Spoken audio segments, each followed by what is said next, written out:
नमस्कार twelfth class. बेटा last class में हम लोगों ने चैप्टर 9 कंप्लीट कर लिया था। आज की क्लास में हम लोग नेक्स्ट चैप्टर स्टार्ट करेंगे, चैप्टर 10। चैप्टर का नाम है आहार आयोजन प्रक्रिया या प्रोसेस ऑफ मील प्लानिंग।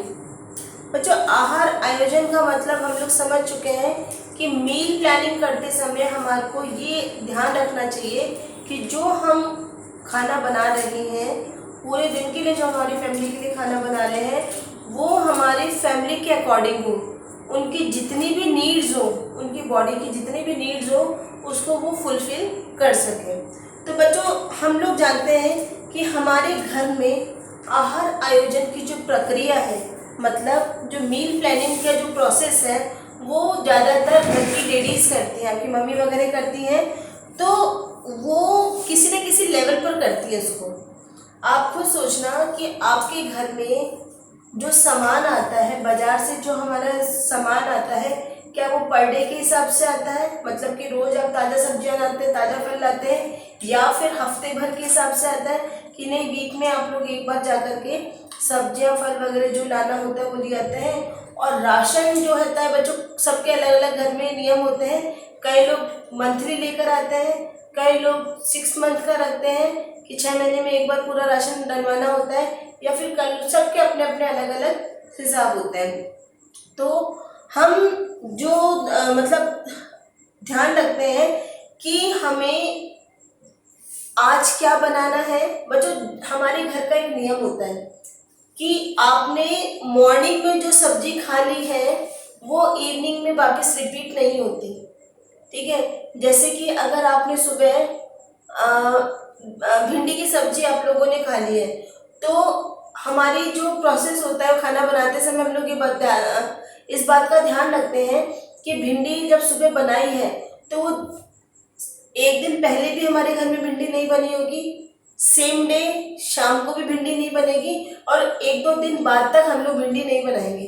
तो ये जो एडजस्टमेंट होता है, हम लोग पहले ही हमारे दिमाग में हो जाता है कि अभी सुबह हम लोग ये बना रहे हैं, शाम को हमें क्या बनाना है। कभी भी आप अपनी मम्मी से पूछ लो कि मम्मी शाम को खाने में क्या बना रहे हो, तो वो तुरंत बता देंगी आपको कि हमारे को शाम को खाने में क्या मिलेगा। तो ये जो प्रोसेस होता है, जो मील प्लानिंग का जो प्रोसेस होता है, ये ज़्यादातर घर में महिलाएं करती हैं। बच्चों, एक बात का और ध्यान रखना पड़ता है कि जब हम मील प्लानिंग कर रहे हैं बच्चों, हम लोग ये जो मील प्लानिंग है वो दिमाग में ना रख करके हम लोग कॉपी पेन पर करेंगे, ठीक है। तो इस बात का ध्यान रखते हैं कि फर्स्ट हमारा जो सबसे बड़ा पॉइंट होता है वो ध्यान रखना चाहिए कि जो मील हम बना रहे हैं, जो खाना हम बना रहे हैं, वो हमारे फैमिली मेंबर्स की जो बॉडी की रिक्वायरमेंट है, शारीरिक आवश्यकता जो है, जो मांग है, ठीक है, जो न्यूट्रिएंट्स की जो मांग है उसको पूरा करता हो, ठीक है। सेकंड पॉइंट, हमको इस बात का ध्यान रखना चाहिए कि हम जो भी प्लानिंग बना रहे हैं वो पूरे दिन को अपने दिमाग में रख करके बनाना चाहिए, मतलब पूरे दिन को एक ही यूनिट माने, एक इकाई मान करके, कि हमें ध्यान रखना है कि जैसे सुबह आपने अदर वेजिटेबल, मतलब कि जैसे भिंडी, टिंडे, लौकी, कद्दू, ठीक है, ये सब चीजें खा ली, तो आपको दोपहर के लंच में या रात के डिनर में ग्रीन लीफी वेजिटेबल या फिर रूट्स एंड ट्यूबर्स, जैसे कि हमारे आलू वगैरह हुए, आलू हो या शकरकंदी, गाजर, इन सब का यूज करना है। तो और दाल आपको कब लेनी है, ठीक है। तो ये सब प्रोसेस हमारे दिमाग में चलता है कि पूरे दिन भर में जितने भी हमारे भोज्य समूह है, ठीक है, जितने भी फूड ग्रुप्स हैं, उन सभी को शामिल करना है कि आपको दिन में दूध भी पीना है, तो आपको दिन में एक बार फल भी जरूर खाना है। तो इन सबको दिमाग में मन को रख करके पूरे दिन की हम लोग टाइम प्लानिंग के अकॉर्डिंग हमारा मील प्लानिंग करते हैं, ठीक है। इसके बाद जो नेक्स्ट है वो ध्यान रखना चाहिए कि हमारे घर में खाना कितनी बार खाया जाता है। मोस्टली सभी घरों में बच्चों 3 बार खाना खाया जाता है। सुबह नाश्ता हो गया, फिर लंच हो गया, फिर डिनर हो गया। कई घरों में अलग अलग होता है, जैसे कई घरों में सिर्फ 2 बार खाने का नियम होता है, सुबह का खाना, रात का खाना। तो जो आपका घर का जो नियम है उसी के अकॉर्डिंग हमारे को पूरा का पूरे खाने पर ध्यान देना चाहिए कि हमारे फैमिली मेंबर्स के अकॉर्डिंग हम खाना बना सकें। बच्चों, नेक्स्ट बात हम लोगों को इस बात का ध्यान रखना चाहिए कि जो भी हम लोग खाना बना रहे हैं, ठीक है, उसके बीच में दो खानों के बीच में गैप होना चाहिए।